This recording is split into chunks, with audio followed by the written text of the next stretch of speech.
요한복음 17장 3절의 말씀을 같이 읽고 싶습니다.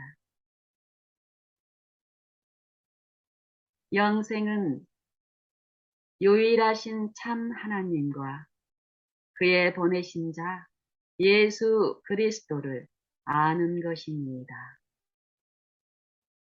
예수님께서 마지막 이 지상 생애에 봉사를 끝마치고 십자가에 달리시기 직전에 아버지께 우리를 중보하시는 기도 중에 이 말씀을 주셨습니다. 예수님은 아버지께 아버지의 이름을 영화롭게 하기 위해서 아들에게 영광을 달라고 간구하시면서 그 영광이 어떤 영광이었냐면 창세 전에 아버지와 함께 가진 영광이라고 말씀하십니다. 우리는 많은 부분 이 영광에 대한 이해가 부족하고 연약하기 때문에 제가 그랬습니다. 많은 부분 아버지께서 주시는 그 축복에 손해를 보고 있었습니다.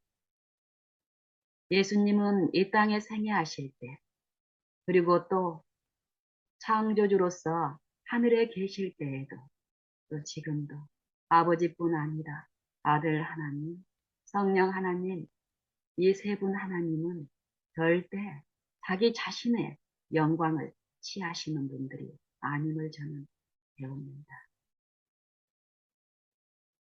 요한복음 17장에서 아버지께 구한 영광, 또 아버지께서 예수님께 입혀주신 그 영광은 예수님 자신을 위해서가 아니라 예수님이 아버지 앞에서 중보하시고 탄원하시는 이 죄인 자녀 아브라함의 자손, 이 자손들에게 베푸실 영광입니다.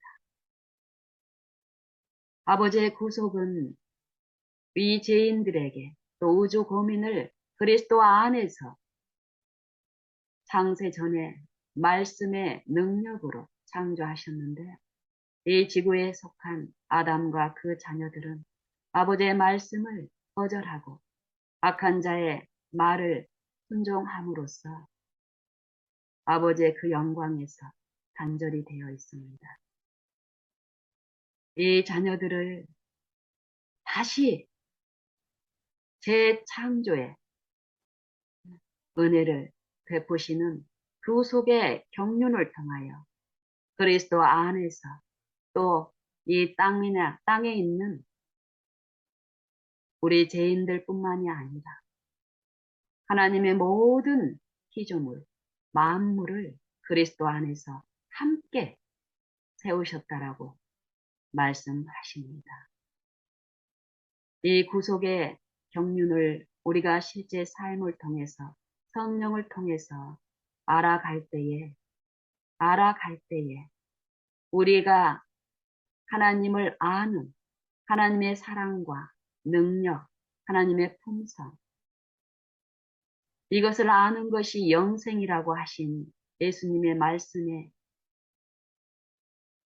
그 교훈과 지혜와 지식이 어떠한지를 우리는 더 알게 됩니다. 만물이 피조물인 만물이 지으신 창조주께 온전히 충성하는 것. 이게 구속의 경륜의 목적입니다. 이것은 아버지께서 우리 피존재의 의지를 속박함으로써 홀로 영광을 누리며 우리를 종으로서 전제 군주로서 우리를 속박하시는 것이 절대 아님을 우리는 성경을 통해서 듣고 우리의 삶 속에서 성령을 통해서 아버지의 우리를 사랑하시는 이 율법의 원칙과 그 정신들을 깨닫게 될 때에 압니다. 인정합니다. 우리에게 충성을 요구하는 것은 아버지께서 우리를 사랑하시는 그 사랑 안에서 화평과 희락 누리게 하시기 위함임을 우리는 믿습니다. 그리고 배우며 알아갑니다. 알면 알수록 여전히 우리의 본성 가운데 아버지께 충성하지 못하고 이 자아의 유익을 위해서 사단의 세력 안에서 사단의 생각대로 끌려가고 있는 이 완고하고 고집스레 거역하는 이 정신들이 더욱 아버지께 충성되어 그 화평 누리기만을 간절히 사모하게 됩니다. 만물을 그 발 아래 복종케 하신다라는 의미를 요한복음 17장에 예수님의 그 중보의 기도와 특별히 17장 3절에 하나님을 아는 것이 영생이라는 이 말씀의 의미를 깨닫고 체험적으로 알아가면 알수록 우리는 더욱 이 복종이 생각까지 사로잡아서 하나님을 아는 것을 대적하여 높아진 모든 이론, 이 자아의 세력, 그 이론과 생각까지 사로잡아서 그리스도께 복종케 하시는 이 은혜를 더욱 간구하고 구하게 됩니다. 그리고 그 일에 우리를 인도하시는 성령께 더욱 연합되게 해달라는 철저한 헌신과 굴복을 더욱 강구하는 중에 그 일을 베푸시는 하나님의 은혜로 자아를 부인하고 이 육체에서 본성에서 죽는 그 싸움에서 더 즐거움으로 하게 됩니다. 저는 10년 전쯤에 하나님의 재림 기별을 통해서 매일 일상에서 하나님을 아는 것이 영생이라는 요 성구를 내 마음에 들리시는 그때부터 요 말씀의 의미를 깨닫고 체험적으로 알면서 내 삶이 변화되고 내 마음이 새롭게 되매 이루어진 요 관계에서 다른 사람을 취급하는 내 마음의 태도와 하나님 앞에 속절없는 이 죄인을 고백하는 매일의 그 신앙 가운데 오늘 제가 이 하나님을 어떤 부분에서 하나님을 부인하고 알지 못했을 때 하고 또 그 하나님을 체험적으로 알았을 때 일어나는 우리의 변화에 대해서 한번 나누고 싶습니다. 여러분도 이런 경험이 분명히 있을 줄로 압니다. 자녀가 이 자녀를 치명적으로 해롭게 하는 것을 고집하고 있을 때 어떤 경우는 어떤 품성을 악하게 하는 어떤 것일 수도 있고요. 또 건강을 해치는 것일 수도 있습니다. 어쨌든 이 아이의 이 자녀의 유익을 가장 원하고 그 가치에 온 생애를 우리가 헌신하죠. 그런 입장에서 특별히 더욱 이 하나님을 아는 지식 안에서 그 분별이 있어서 이전에는 내 뜻대로 내가 원하는 어떤 유익을 자식에게 제시하고 그게 그 부모께 순종하는 이런 요구가 있었다면 하나님을 알면 알수록 내 뜻대로가 아니라 아버지의 뜻을 배우며 이 자녀와의 관계도 아버지의 뜻대로 이루어지는 그 유익을 간구하고 가는 중에는 이런 경우에 이 마음의 상태가 사뭇 다르게 또 태도도 겉으로 드러나는 행동도 다르게 나타나는 것이 있습니다. 저 같은 경우는 여러 부분 중에서 핸드폰이라는 부분에서 이런 체험들이 참 많았습니다. 저는 교육에 종사하는 어떤 일들을 하고 있었고 또 그 일을 하기 전에도 저는 이 교육에 관심이 참 많았습니다. 특별히 자녀를 출산하고 나서부터는 신앙인으로서 세상적인 어떤 가치보다는 이 영적인 그 가치의 중요성과 내 마음에 간절히 사모함이 있었고 저희 어머니로부터 이렇게 영향을 받은 그 사모함이 있었습니다. 그렇지만 이 사모함은 내 변화되지 않는 요 특질 가운데 요 사모함은 참으로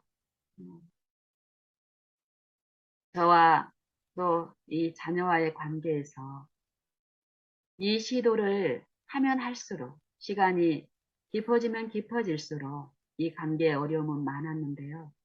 어쨌든 그런 과거에 저의 그 교육에 대한 가치관과 이 아이들을 영적으로 또 그 신앙 안에서 세상적으로 행복한 삶을 갖기를 원해서 같이 추구하는 마음으로 했습니다.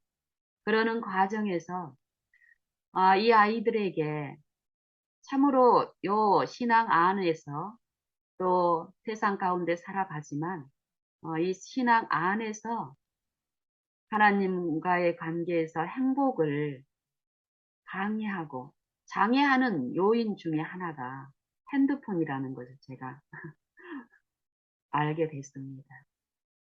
그리고 여러 어떤 채널들이라든지 그 당시 한 뭐 1, 10년 전쯤부터 10년 전 그 환경만 해도 한참 이 핸드폰, 특별히 인터넷과 어떤 미디어의 발달로 인해서 오는 여러 유익뿐만 아니라 특별히 교육적인 이 환경에 놓여 있는 이 자녀들이 핸드폰이라든지 대중 매체를 통해서 당하는 여러 위험과 어떤 위기들을 전하고 있었기 때문에 저도 관심이 있었기 때문에 그런 채널에 귀를 기울였고 하나님을 아는 하나님의 사랑과 그 능력을 이해하는 그런 신앙에서 많이 왜곡되어 있는 상태였기 때문에요.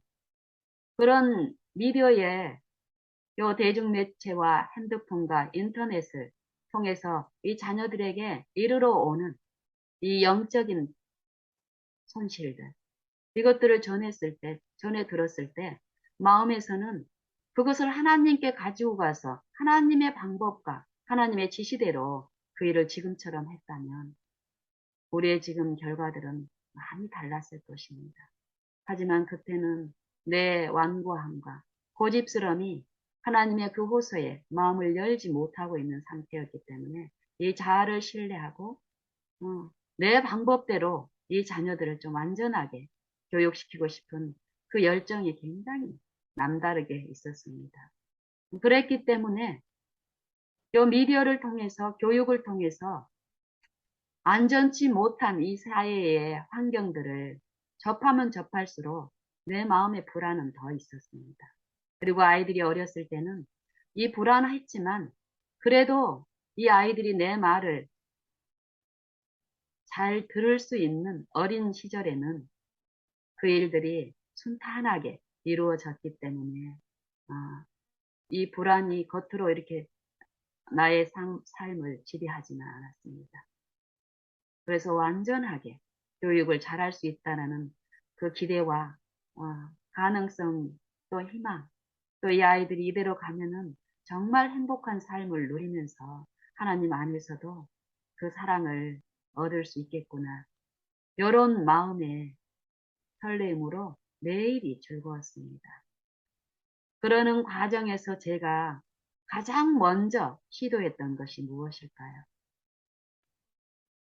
아이에게 가능하면 대중 매체를 가능하다면 이 아이에게 내가 그것을 막을 수는 없겠지만 가능하면 이 아이에게 대중매체를 노출시킬 수 있는 그 시기를 늦추는 게 최선이라는 그런 이해를 받았습니다. 제가. 그래서 아이가 어렸을 때부터 저는 교육적인 환경을 갖추면서 교회 활동도 우선적으로 무엇보다도 우선적으로 교회 활동, 교회 주일학교, 교회 프로그램 이 신앙적인 것에 우선을 두고 참여하게 했고 또 이 가정 환경에서는 교회에서 이루어지는 이 아이들의 그 프로그램에 같이 참여하는 일을 매일매일 했었고 또 대중 매체를 집에 이제 TV가 그때 이제 있었겠죠. TV를 없애고 또 아이 손에 핸드폰을 음, 핸드폰을 허용하지 않았고 어렸을 때는 이것을 뭐 강제적인 수단으로 할 필요가 없었습니다. 그리고 내 손에도 이 스마트폰이 그 당시에 많이 인기가 있었지만은 이 아이에게 교육적인 본을 주고 싶어서 저도 이 대중매체가 내게도 어떤 영향을 준다는 것을 알았기 때문에 내 손에도 그 당시에 제가 과외 일을 하고 있었고 또 고등학생이라든지 이런 애들의 어떤 그 인상이 또 있잖아요. 과외 선생에 대한 그럼에도 불구하고 내 손에는 아이들에게 본을 주고 싶은 요 소원이 간절했기 때문에 스마트폰을 내 손에 놓지 않았습니다.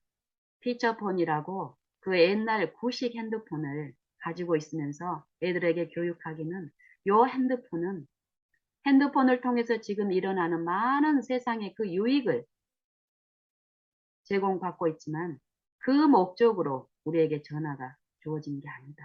이 전화는 통신 목적 그 이외로는 사용돼서는 안 된다라는 이런 것을 교육적으로 나누면서 즐거움으로 그 일을 했습니다.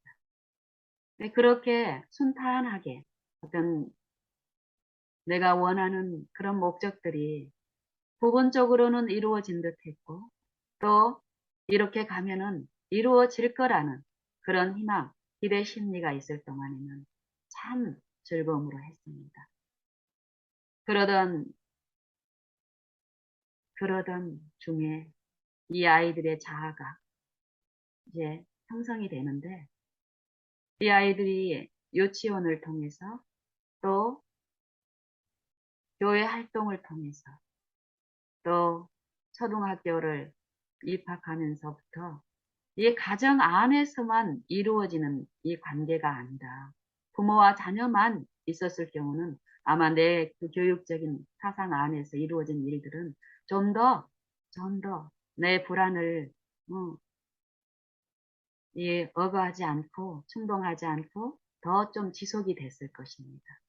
그런데 인자하신 아버지께서는 그런 삶이 정상적인 삶이 아니고 내가 지금 누리고 있다는 이 행복이 하나님이 원하시는 내 마음을 쉬게 하는 행복이 아닌 줄 아시기 때문에 내 마음에 근본적으로 이 구속의 상태에 있지 않기 때문에 오는 이 사망에 대한 두려움, 이 불안, 이것들을 한꺼번에 노출시키지 않습니다.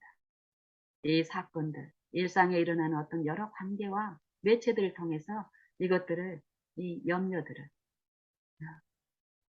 드러내시는데 여전히 미련하고 듣기에 둔한 저 같은 경우는 그런 불안이 있을 때마다 더욱 내가 뭔가를 해보려고 하는 시도 가운데서 점점 이 관계에서 이 불안은 더 커졌고 그 불안을 내가 내 힘으로 하려고 하는 이거에서 이전에는 이성적인 그런 대화로 했던 부분들이 이 아이들이 고집스럽게 끌려가면 갈수록 고집스럽게 어떤 상태들이 나타나면 어떻습니까? 이 사단의 정신 가운데 지배받는 이 육신의 상태는 그럴 때 무력을 사용하기 시작합니다. 사단이 제공하는 그 무력. 처음에는 무력을 사용하지 않았는데 이 자녀들의 어떤 위기를 막기 위해서 이제는 완력, 무력, 양심을 억어하는 것들을 이제 간접적으로 사용하다가 직접적으로 사용하고 이런 일을 하게 됩니다. 그러면서 우리 가정은 10년 전 이 하나님의 이 재림 기별을 받기 직전의 우리 상태는 참으로 그 영혼의 핏절한 상태들이 수면 위에 떠오른 우리 상태들. 그때 그 영적인 둔함은 우리의 영적인 상태를 볼 수 없는 상태였기 때문에 그 영적인 이 마음의 그 곤고함과 핏절함과 벌거벗음이 드러난 이 외관의 이 상태가 어땠냐면요.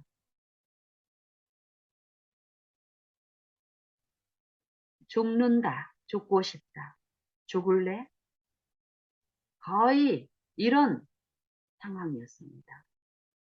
그리고 대화가 그렇게 자상하고 온유하게 시작됐던 이 부모와 이 자녀의 어린 시절에부터 시작된 이 관계가 말이 대화가 이제 대화가 되질 않는 거예요.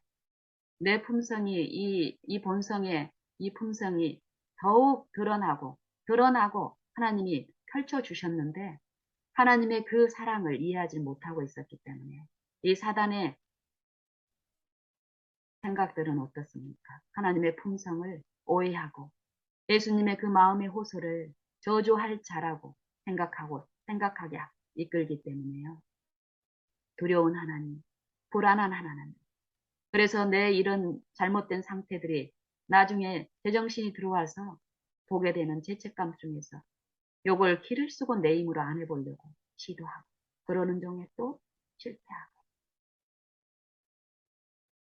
이런 상황들이 악순환이 반복되고 있었기 때문에 제가 애들한테 이전에 잘했던 대화들이 안 되는 거예요. 그래서 하는 제 말은 야 하고 소리 지르는 거예요. 내 뜻대로 안 되고 애들이 응?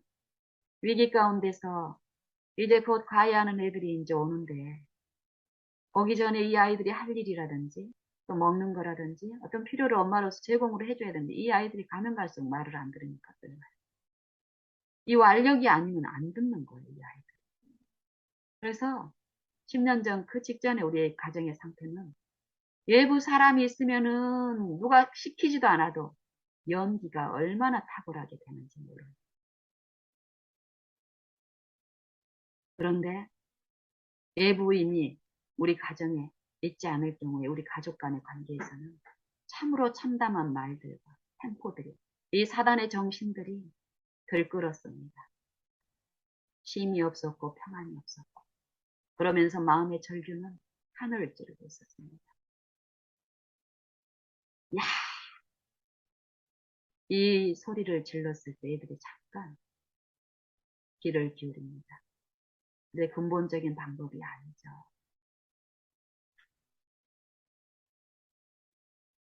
이 아이들은 제가 길을 쓰고 노출을 막는 게 이 아이들의 사랑이라고 생각하고 핸드폰을 통해서 게임이라든지 대중음악 또 대중 어떤 드라마나 영화 이 세상에서 문제가 되는 이 보도 매체들을 들으면서 문제의식이 되는 어떤 그런 위기들이 우리 자녀들에게 미치지 않기를 바라는 마음으로 길을 쓰고 그걸 막는 방편으로 이 아이의 손에 핸드폰을 들려주지 않았는데 제가 모르는 것이요. 이 아이는 이 엄마가 이 핸드폰에 대해서 어떤 반응이 있고 어떤 사상이 있다라는 것을 얘는 체험적으로 엄마의 품성을 통해서 그동안 체득했기 때문에 절대로 내 눈앞에서는 그런 일을 하지 않았습니다. 그런데 친구 집에서, 학교에서, 그걸 너무 갖기를 원하는 이 아이는 엄마의 눈앞에서만 감춰졌을 뿐이지 엄마가 막았다고 생각했던 그 부분이 막혀진 게 아니었다라는 것을 나중에 알기 시작했습니다. 그래서 이제 제가 하나님의 사랑을 배워가면서 하나님의 복음 중에 이 자유의지를, 이 양심을 억압하는 이 사단의 이 세력, 그 세력 안에서 내가 강제로 어떤 것을 안 했을지라도 내가 이 아이를 취급하는 요 보복적인 정신, 또 상부상조적인 정신, 엄마 뜻대로 했을 때는 칭찬을 주고 엄마 뜻대로 안 했을 때는 보복하는 이 약한 사단의 품성. 이 사단이 하나님을 그렇게 제게 지속적으로 평생 동안 그렇게 가르쳤습니다. 그래서 저는 나를 지으신 창조주를 아는 그대로 자식한테 전수를 했어요. 내가 자식한테 지난 10년 전까지 했던 모든 내 악한 행위들과 은밀한 일들은 내가 하나님을 그렇게 알고 있었기 때문에 그렇게 했더라고요. 그래서 성령의 지도 안에서 하나님을 내가 내 삶 속에서 체험적으로 이해하고 배운 만큼 내 삶의 태도가 이 자녀들을 취급하는 그 품선이 달라지는 거예요. 내가 하나님을 아는 만큼. 위기 가운데도 그 아는 것은 나타나게 하시더라고요. 그래서 저는 더 알기를 바라는 마음으로 더 주세요. 이런 태도가 더 되는 거예요. 한번 이런 게 이 진리가 깨우쳐지고 그런 마음들이 내 마음에 체험적으로 이루어졌다고 해서 끝난가요? 아니죠. 지속적으로 알아가야 될 일이 있는 거예요. 사단에 의해서 이 악한 본성은 길들여진 이 본성이 죽은 게 아닙니다. 십자가에서 이 본성을 처리하셨지만 우리가 믿음을 통해서 이 본성이 그리스도께 복종케 되는 이 싸움이 이제 시작이 된 것입니다. 이 자아를 부인하고 이 사단이 이 본성을 통해서 충동하는 이 완력을 통해서 이게 하나님의 일인 것처럼 끊임없이 속살거리면서 우리를 유인하는데 이제 그 싸움에서 그리스도 편에서 이제 그 싸움이 시작된 것입니다. 이것들에 대해서 여전히 부족했지만 하나님은 그 때마다 때를 따라 돕는 은혜를 베푸시면서 도우셨습니다.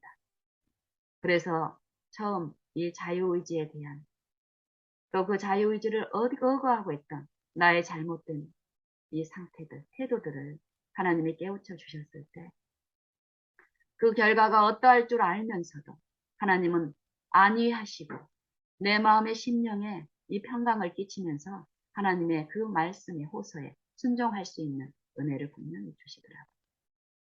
그래서 그 전에는 이 결과가 감당이 안 되고 불안해서 이 자녀 손에 핸드폰을 들려주지 못했던 그 일이 실제로 일어났습니다. 이 자녀 손에 핸드폰을 들려준 거예요. 왜요? 핸드폰을 들려주지 않는 것이 이 아이를 사랑하는 방법이고 사랑한다고 생각했지만 성령을 통해서 그게 아니라는 게 드러났을 때 그분께 순종하는 거예요. 사단은 여전히 어떤 염려를 죽이면서 그 부르심에 그 권고에 순종하지 못한 이 영적인 흑암을 뿌리지만 이제 내 안에 이루신 하나님을 아는 그 지식이 시작된 내 심령 안에서는 이 마음의 싸움을 이제 합니다. 때로는 울면서도 내가 원하는 요것이 내가 원하는 이것이 하나님의 길이 아니다라는 것을 분명히 알기 때문에 하나님의 그 이끄심에 따라가는 순종입니다. 그랬을 때 이 아이는 어떨까요? 저는 처음에는 그런 기대를 했습니다. 정말 요구가 하나님의 성령에 의해서 들려졌고 그 요구를 내가 순종했을 때 이전의 불안과 두려움과 염려가 아니라 내 마음의 평안과 힘이 주어짐을 통해서 분명히 하나님의 길이라는 걸 내게 확신시켰기 때문에 이렇게 가면 이 아이한테 이걸 쥐어주면 그 사랑이 강권해서 이 아이에게도 내가 강제로 그 아이의 손에서 없애려고 했던 이 핸드폰이 하나님의 사랑 안에서 이 핸드폰이 사라지게 하실 그 능력을 베푸실 줄 알았습니다. 그런데 그 일상들은 내가 기대했던 방법대로 이루어지지 않더라고요. 그럼에도 불구하고 그 핸드폰을 뺏는 일을 할 수가 없었습니다. 왜요? 그 방법은 철저히 하나님의 방법이 아니라는 것을 내 마음에 심어주셨기 때문에. 근데 이 아이를 어떻게 케어하고, 어떻게, 양육하고 하나님의 훈계로. 이런 부분에서는 여전히 내가 둔한 거예요. 그래서 울면서 하나님의 그 뜻을 사모하는 시간들을 초기 얼마 동안은 참 치열하게 했습니다. 근데 울면서도요, 어떤 일이 일어나느냐면요. 울음은 예전에 그 죄 가운데 빠져서 죄의 슬픔으로 탄식하는 그 눈물이 아니었고, 이에 해결케 하시는 성령의 은혜 안에서 베푸시는 하나님의 뜻을 사모하는 그 눈물이었습니다. 그리고 아이가 정말 이 악한 자의 충동에 의해서 이 죄 가운데로 빠져드는 그 죄의 슬픔, 하나님의 성령에 의해서 이 죄의 결과를 바라보면서 그 슬픔 중에 흐르는 눈물이었기 때문에 이전의 그 탄식하고는 이 결과가 참으로 달랐습니다. 저는 10년 전에는 밤에 잠을 잘 못 잤습니다.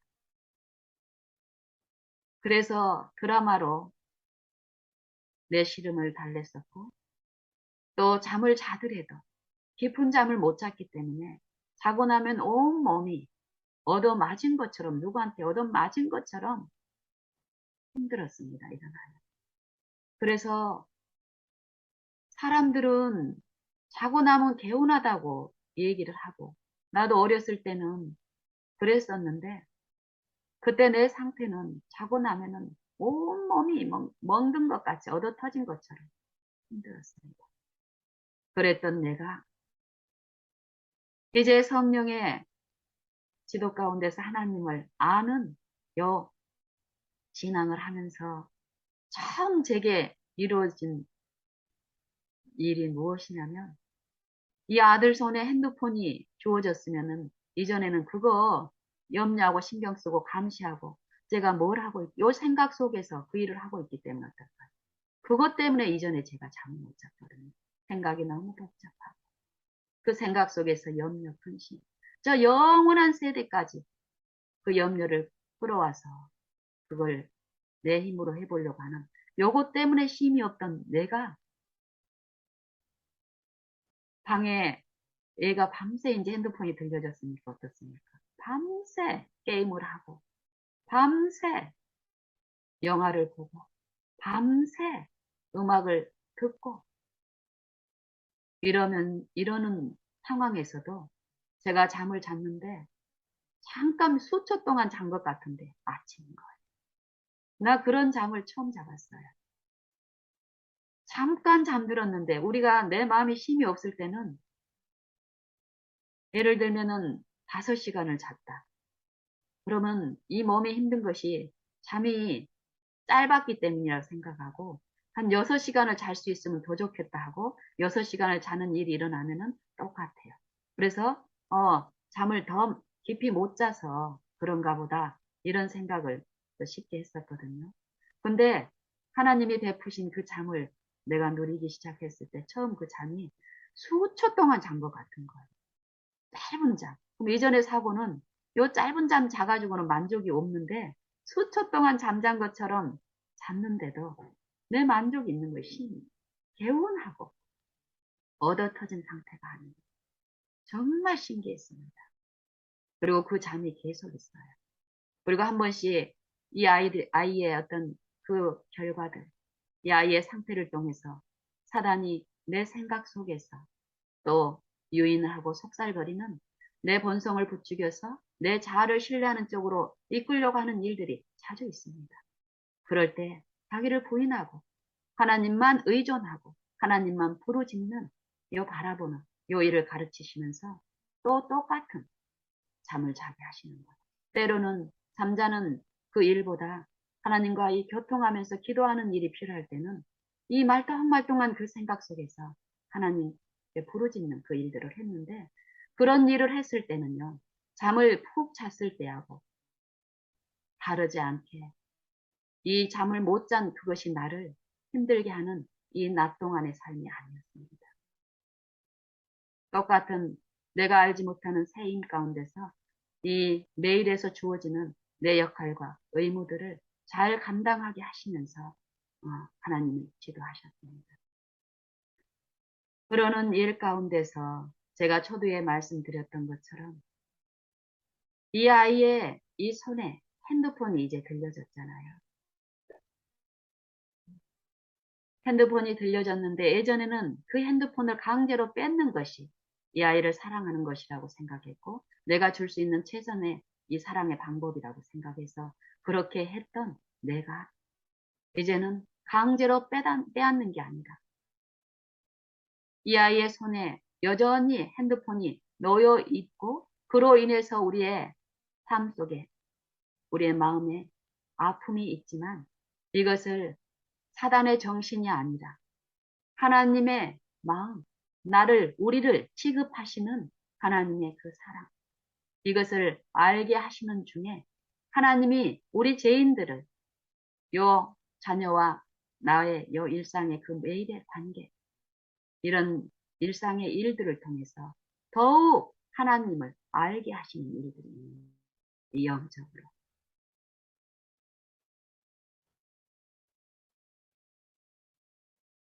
우리는 많은 부분 신앙을 하고 있으면서도 이런 오류에 빠져 있는 경우가 많습니다. 몇 번 참아주다가 도저히 그 길에서 돌이킬 기미가 없고 이럴 때는 더 악해지는 것을 막기 위해서 이제 강제 수단을 써도 된다는 합당한 명분하에서 그 강제력을 행사하는 일이 있습니다.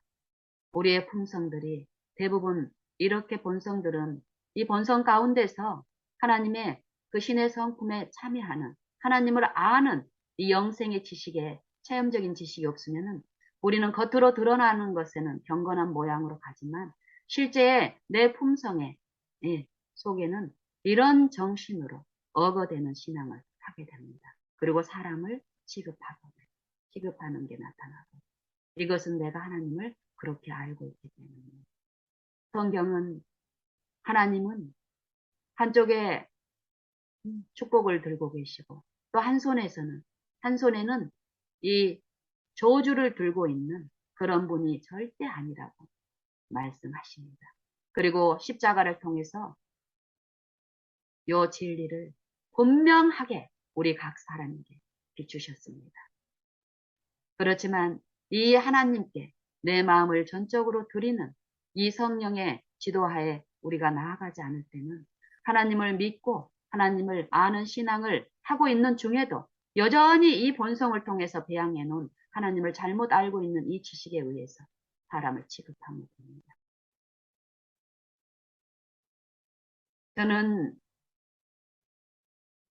요 일상의 요 자녀와의 관계 속에서 이 자녀 손에서 이 하나님의 감화 가운데서 이 핸드폰이 놓여 있을 때에 엄마의 마음이 얼마나 아픈지 이전에는 외적인 어떤 그런 부분만 보던 그런 시각이 아니라 영적으로 이 사단이 이 연약한 아이 안에서 어떤 일을 하고 있다라는 것을 알면 알수록 더욱 엄마의 마음에 아픔이 있는데 이 아픔을 이 아이가 모르니까 어때요? 어떤 권면이 들어가면은 자기 손 안에 있는 완전히 보물 단지를 자기의 목숨인 어떤 것을 엄마가 뺏는다라고 그런 반응을 그런 제스처를 그런 태도를 보여요. 이럴 때 예전 같으면은 응? 그 아이의 반응을 지적하면서 내 입장을 설명하면서 이렇게 내 오름으로 했던 이런 태도에서 하나님이 우리를 취급하시는 요 생명이 어떤 것이라는 것을 알면 알수록 이 아이의 태도가 아직 준비가 되지 않았을 때는 잠잠히 입을 다물면서 기다리고 이 아이의 마음을 부드럽게 할 수 있는 하나님의 은혜, 그리스도의 마음을 구하면서 그 마음을 흘러보내는 일을 합니다. 근데 이 흘러보내는 일을 할 때요, 내 마음에 그 하나님의 그 신령한 은사가 부어지는 중에 죄에 대한 슬픔과 그 흉악함에 대한 이해는 더 분명해지나 그것을 자녀의 손에서 제거하는 이 완력과 정반대되는 그 의가 더 사모됨으로써 그 의를 구하는 요 심령의 상태에 부어지는 의 가운데서 내 마음에 요런 요 외적인 환란, 사단이 어떤 우리의 본성을 충동하려고 하는 이런 환란과 시련 중에서라도 이 마음의 평안이 있습니다. 그렇기 때문에 영적 사물과 이 세상적인 사물 간의 더 분명한 분별 가운데서 흘러보내는 일을 했을 때 이 자녀가 이제 압니다. 엄마가 이전과 다른 사랑으로 자신을 오래 참아주면서 보복하는 정신이 아니라 더 끝까지 참아주면서 자기 양심을 강요하지 않는 요런 하나님이 이 아이에게 주시기를 원해서 들려주시는 그 음성을 원하지 않고 사단이 끄는 그 충동, 이 죄의 유혹에 빠져서 양심이 철저히 무감각해져 있는 이 자녀에게 이 엄마를 통해서 흘러보내는 이 말씀이 신령한 여 하늘의 양식이 흘러갈 때 이 아이의 어렸을 때 엄마가 주었어야 될 하나님의 사랑을 이제 갓난아기의 입장에서 받음으로써 엄마의 사랑을 알아요. 그러니까 이 아이의 태도도 달라져요. 근데 여전히 손에는 핸드폰이 들려있어요.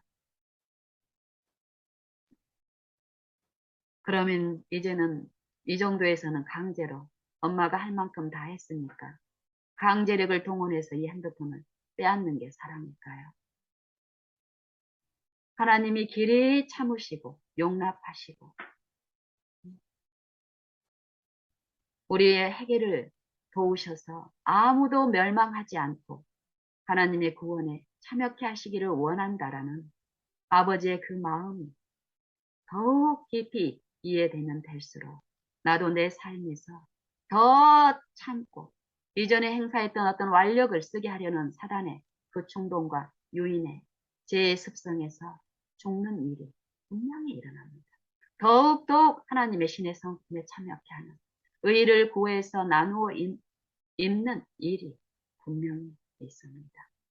그랬을 때 내가 완력으로 사용하면 이 아이가 더 빨리 변화될 것 같은 이 사단의 잘못된 하나님의 품성이 제시됐을 때 그것을 쓰지 않았음에도 불구하고 그걸 썼을 때 당하는 손실이 아니라 이 아이가 이 마음의 태도가 이 아이의 격정하고 분노하는 이전 엄마의 그 본성에 참여해서 유전적으로 물려받고 환경적으로 체득한 이 죄의 습성들이 씻기는 일이 나타납니다. 내가 만약에 이 나타나는 이 손에서 핸드폰이 제거되는 게 하나님의 축복이고 하나님의 선물이라는 이 사단의 잘못된 이 사상에 빠져있는 신앙을 했다라면 누릴 수 없고 이해할 수 없었던 일이 우리 가정에서 일어납니다. 10년 전 우리 가정에서는 칼부림이 난동했습니다. 밖에서는 화목한 가정, 교회 안에서는 참 신실한 가정, 교육적으로 잘 훈련된 자녀들 이렇게 비춰졌지만 우리 가정 안에서는 정말 처참한 상태였는데요. 하루도 잠잠할 날이 없었고 한순간도 편안할 날이 없던 그런 실상이었습니다. 그런데 여전히 자녀의 손에 핸드폰이 들려있고 외관적으로 여전히 연약함이 많은 이 자녀들 안에서 우리는 가면 갈수록 쉬고 고려함이 전혀 없습니다. 그리고 이 손에서 핸드폰을 제거하는 요 일이 우선이 아니라 하나님은 제게 말씀하시기를 내게서 그렇게 하신 하나님께서는 이 마음 속에 하나님의 긍휼과 하나님의 위로가 필요한 이 자녀의 상태, 하나님이 하셔야 될 일이라는 것을 깨우치시면서 전적으로 하나님만 신뢰하고 하나님만 의존하고 말씀만을 의존하고 그 말씀이 내 마음에 받아들여졌을 때 그 말씀이신 분이 이 자녀 안에서도 이 자녀의 헌신을 통해서 이루실 거라는 그 확신을 주시기 때문이었던가요. 불안 가운데서 이것을 기다리는 게 아니라 더 안정된 심령에서 하나님의 때가 되면 내 안에서 이루신 것처럼 저 아이 안에서도 하시겠구나. 이 믿음의 확신이 있으니까 어떨까요? 그 일을 흘러보내는 일을 더 합니다. 그러면 이 관계가 더 회복이 됩니다. 그리고 이 연약한 이 자녀 안에서 이 연약한 기질들은 더욱 드러납니다. 사단은 그걸 통해서 충동해서 이 완력을 이제 해도 못하겠다 하면서 그 완력을 쓰게 하는 요 일도 합니다. 하지만 요 일이 그렇게 흘러가지 않고 하나님은 그 일을 통해서 의를 구하고 나누어 주시는 이 축복을 베풀기 때문에 절대 사단이 목적했던 그 결과대로 가지 않고 그럼에도 불구하고 화합과 화평이 일어납니다. 하나님은 이런 것들을 내 일상에서 가르치시면서 어느 날 아브라함의 생애 가운데서 하나님이 우리에게 주시는 이 복음의 기별이 무엇인지, 또 요한복음 17장 3절에서 하나님을 아는 것, 아버지 하나님과 아버지 하나님이 이 피조물을 사랑하셔서 피조물을 통해서 피조물을 이 영생에 참여하시기 위해서 독생자를 보내셨는데 이 독생자를 아는 게 영생이라고 하신 요 말씀의 의미를 더 깊이 깨우치시는 그 일이 또 시작이 됐습니다. 아브라함의 생애에서도 보면은요, 우리의 믿음의 조상 아브라함 안에서 이스라엘과 또한 이방인을 축복하시기 위해서 이방 가운데 있는 아브라함을 불러 먼저 그에게 복음을 전했다라고 갈라디아서 복음은 말씀하십니다. 아브라함 안에서 요 믿음의 의, 아브라함이 소유한 이 믿음의 의, 하나님을 아는 요 지식을 통해서 이방을 아브라함의 축복에 참여케 하심을 성경이 미리 알고 아브라함을 먼저 이방 가운데서 불러내어 아브라함에게 하나님을 아는 지식을 전했다라고 갈라디아서 복음은 말씀하십니다. 그게 아브라함의 생애에서 여러 기록하신 말씀을 통해서 우리가 들을 수 있지만 특별히 이 아이와의 관계에서 더 깊이 하나님이 우리에게 말씀하시는 이 영생이 무엇으로 구성된다라는 것을 알면 알수록 그때쯤 해서 그 전에 이해하지 못했던 어떤 부분들이 더 깊이 이해가 되면서 기뻤습니다. 아브라함의 이 생애 중에 보면은 21장에 창세기 21장에 보면 아비멜렉이 자기 부하와 함께 아브라함을 찾아오는 일이 있습니다. 아브라함의 생애를 이렇게 지속적으로 이렇게 살펴보게 하시는 또 하나님의 은혜가 또 블레셋 족속에게로 베풀어졌잖아요. 아브라함을 통해서 할례를 받는 자뿐 아니라 무할례 자에게도 동일한 이 하나님을 아는 요 지식을 전하시는 게 이 구속의 경륜이기 때문에 아브라함만 축복한 것이 아니라 아브라함이 머무는 모든 곳곳에 하나님을 알지 못하는 이방인들을 축복하고 계셨습니다. 하나님께로 이끄는 일.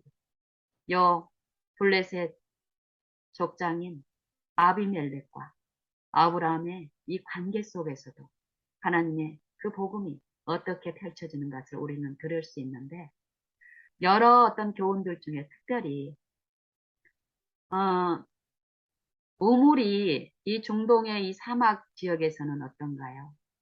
우물은 이 육체에 있는 요 생명의 활동에 그 당시에 이 우물은 자기의 요 세력의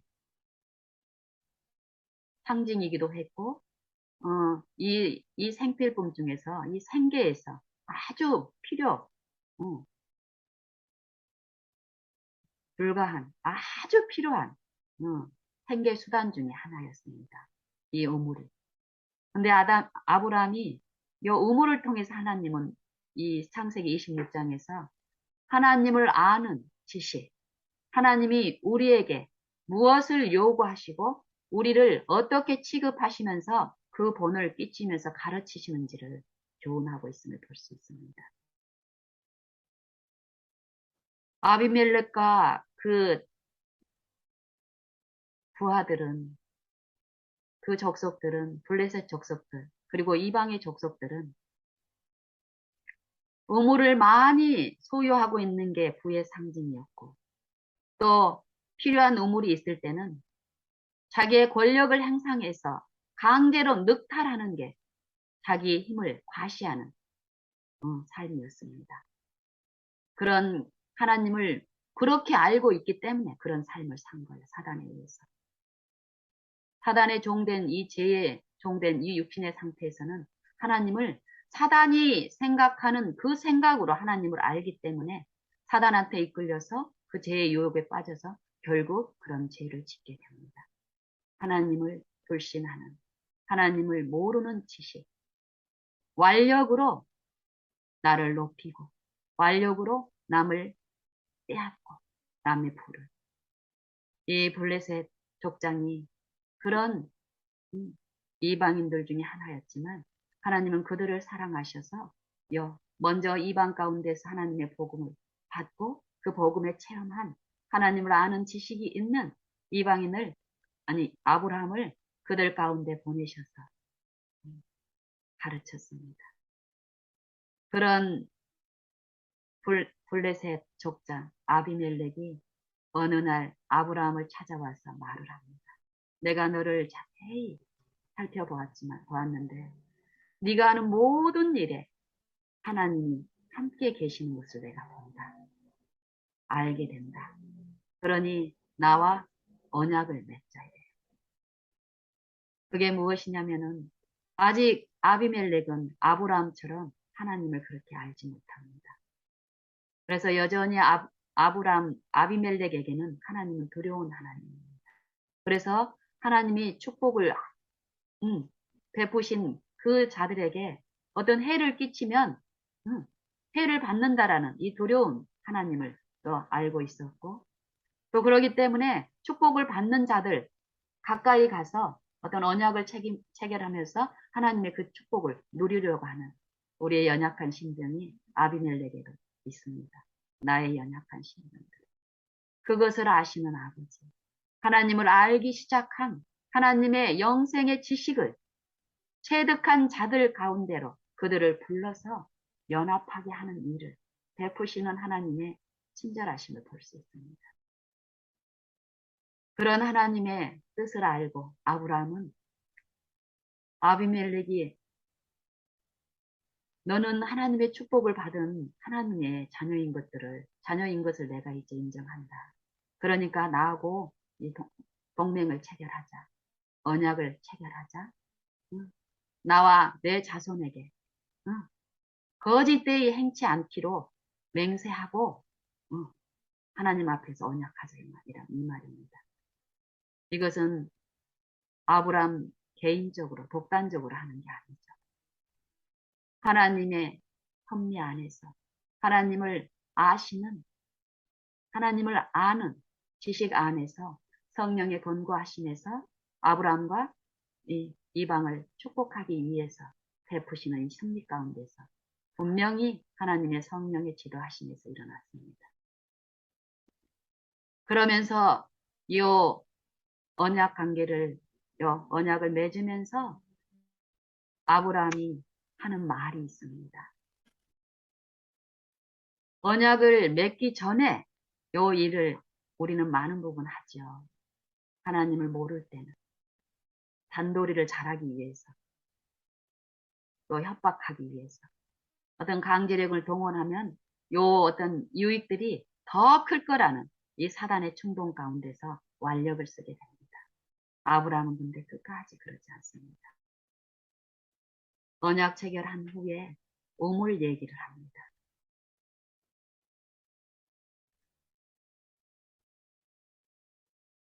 너희 종들이 우리 우물들을 강제로 늑탈했다라고 얘기를 합니다. 그동안 계속 그래 해왔지만 아브라함은 거기에 대해서 한 번도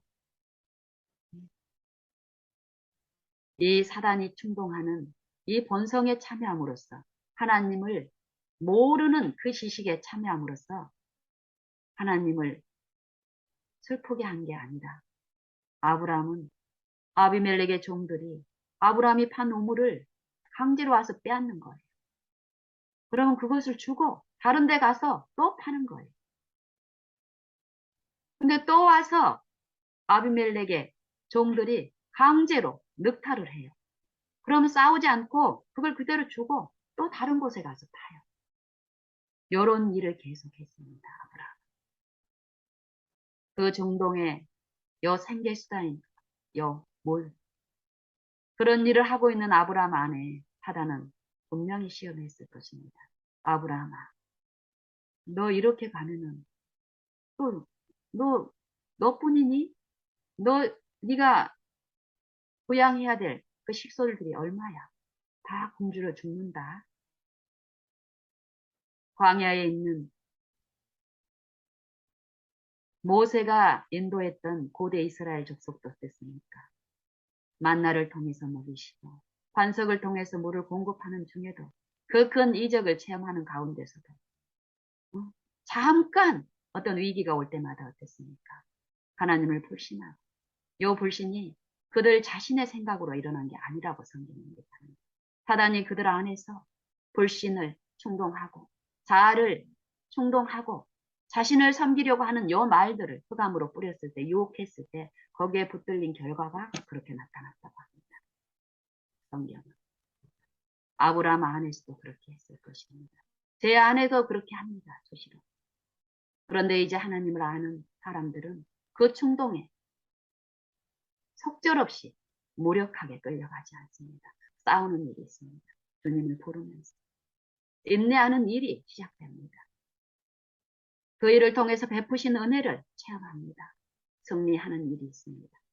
아브라함이 그런 믿음의 시련들, 우물을 통해서 아브라함만 축복하신 것이 아니라 아브라함 안에 이루신 그 의가, 그 삶의 태도가, 하나님을 아는 지식들이 블레셋 종들을 통해서 이방에 전해졌습니다.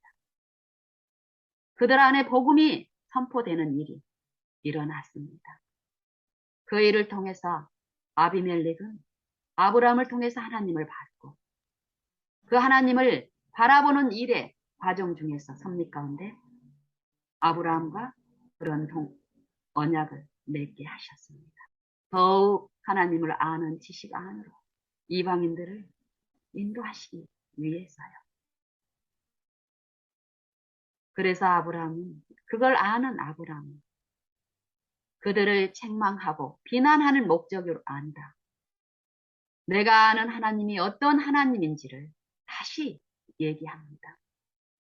나 있는 너희가, 너희 종들이 내 우물을 늑탈하고 했지만, 사단의 정신으로 우리에게 했지만, 하나님은 우리를 그렇게 취급하시는 분이 아니시기 때문에 나는 하나님의 인자함을 배우고 누리는 자로서 너희가 강제로 늑탈할 때 주고 하나님의 힘으로 또 다른 곳에 가서 하고 또 늑탈하면 주고 이러면서 생명수를 흘려보냈다.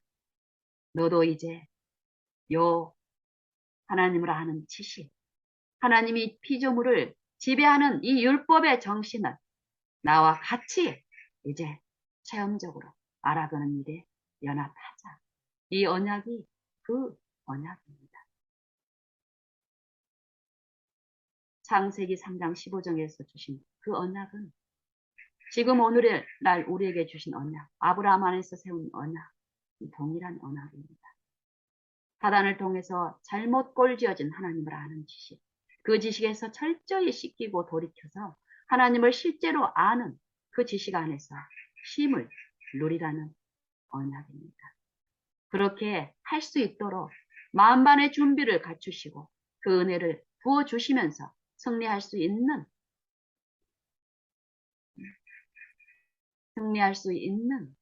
그 길로 인도하시면서 믿고 바라고 앙망하는 자들 안에서 성취시켜 주시는 하나님. 창세기 복음에서는 요 말씀을 하고 계십니다. 26장 마지막에 보면은 아브라함이 거기서 영생하시는 하나님을 부르기 시작했다고 말합니다. 불렀다고. 영생하시는 하나님. 이 동맹을 체결하고 거기서부터 영생하시는 하나님을 불렀다라고 얘기합니다. 하나님을 아는 지식. 이전에는 그 지식에서 연약해서 요 깊은 품성 속에 있는 이 불신.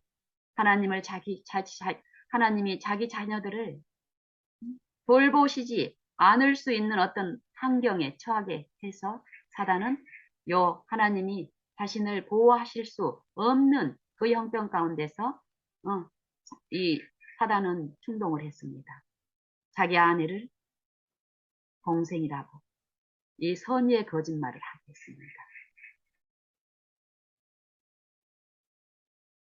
그 순간에도 아브라함은 그걸 거짓말이라고 생각하지 않고 있습니다.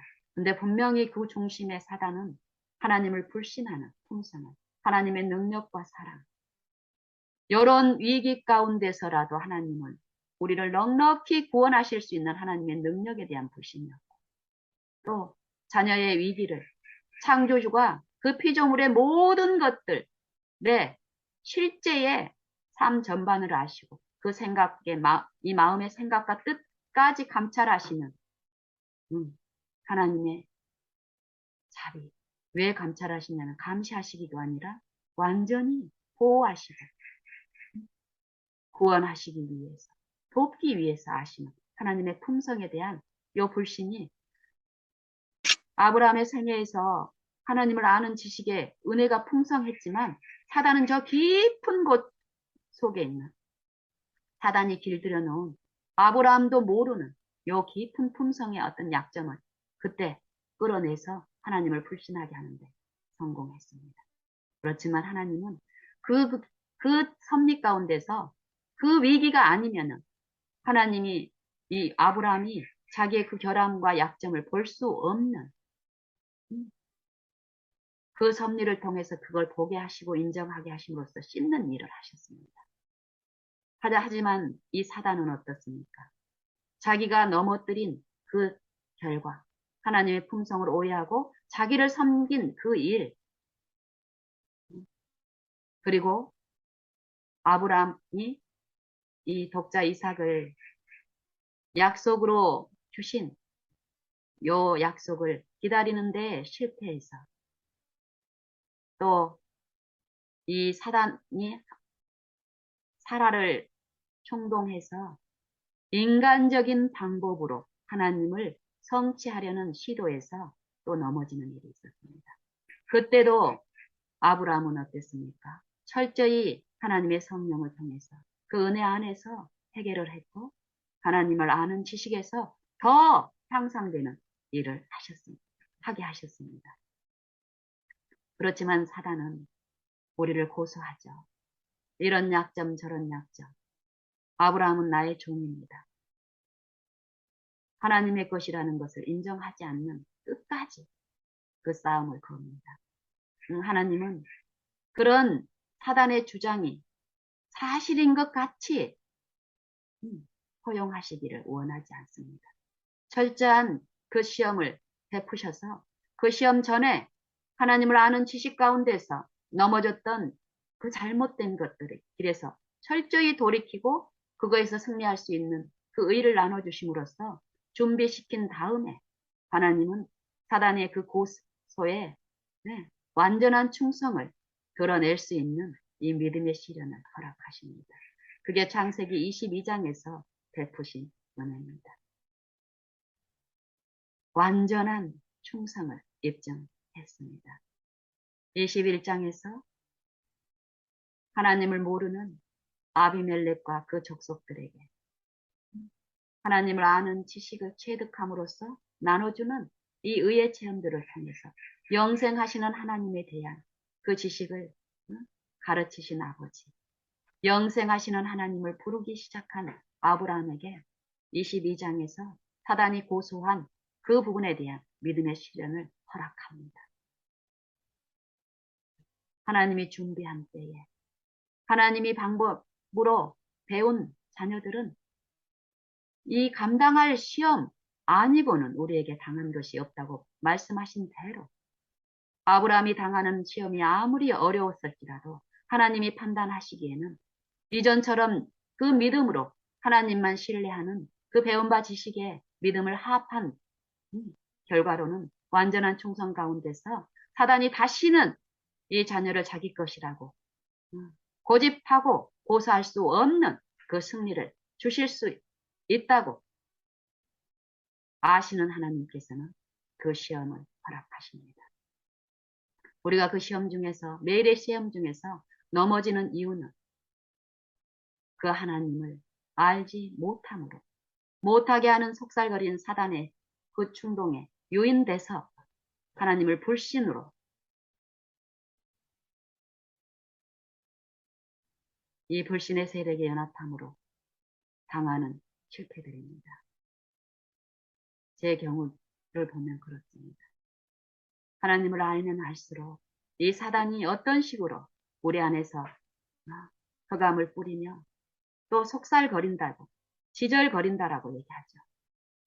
이게 초자연적으로 일어납니다. 생각과 사상 속에서. 이 정신의 내가 어떤 정신을 품느냐에 따라서 이르러오는 내 마음의 어떤 심리의 체면 상태는 우리가 영적으로 분별하지 못하면 절대 깨달을 수 없습니다. 느낄 수 없고. 그러니까 어이없는 매일의 그 실패를 우리가 참담히 경험하고 있을 수밖에 없습니다. 그래서 우리에게 하나님은 성령을 주셨죠.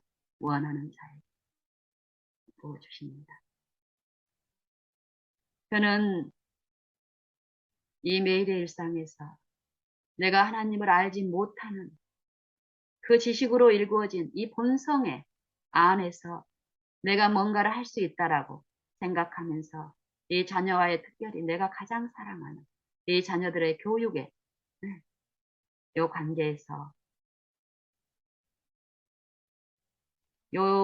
이 넘어짐을 통해서 하나님이 지난 10년 동안 정말 하나님을 제대로 아는 법을 체득하게 하셨고 또 매일의 일상에서 이 믿음을 하나님의 말씀에 굳건히 두고 말씀만을 의존하는 요 생애 가운데서 내가 말씀을 받았을 때 그 말씀이 내 안에서 그 능력을 말씀이 능력이신 말씀이 이루시는 요 믿음의 생애를 통해서 저는 하나님을 더 압니다. 하지만 여전히 부족합니다. 그래서 저는 내가 안 것을 주장하고 고집하고 자랑하지 않고 오늘 또 내게 필요한 하나님을 아는 지식을 체득케 하실 성령께 나를 온전히 굴복하고 하나님을 바라고 앙망하고 모시는 일을 매 순간마다 합니다. 지금 합니다.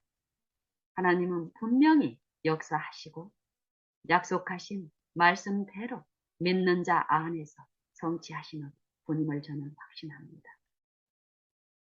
우리 모두 다 같이 그런 하나님을 알 수 있도록 허락하신 이 하루, 이 한날을 정말 내 모든 가치를 하나님 편에 두고 영생이 되는 하나님을 알게 되기를 간절히 원하시는 심령을 가지고 하나님께 부복하십시다. 하나님께 엎드립시다. 어제까지 이룬 내 모든 영적 축복들 그거 고집스럽게 주장하지 말고 오늘 내게 베푸실 은혜가 오늘 부어지고 있다는 것을 인정하시고 우리 다 같이 우리의 창조주시오 우리의 구원자 되시는 예수님을 앙망하십시다. 새 힘을 얻어 누리십시다. 그 일을 값없이 선물로 주시는 하나님 아버지께 감사드립니다. 그리고 그 선물을 받음으로써 주신 분께 영광과 찬송을 드리는 우리 모두가 되기를 원합니다.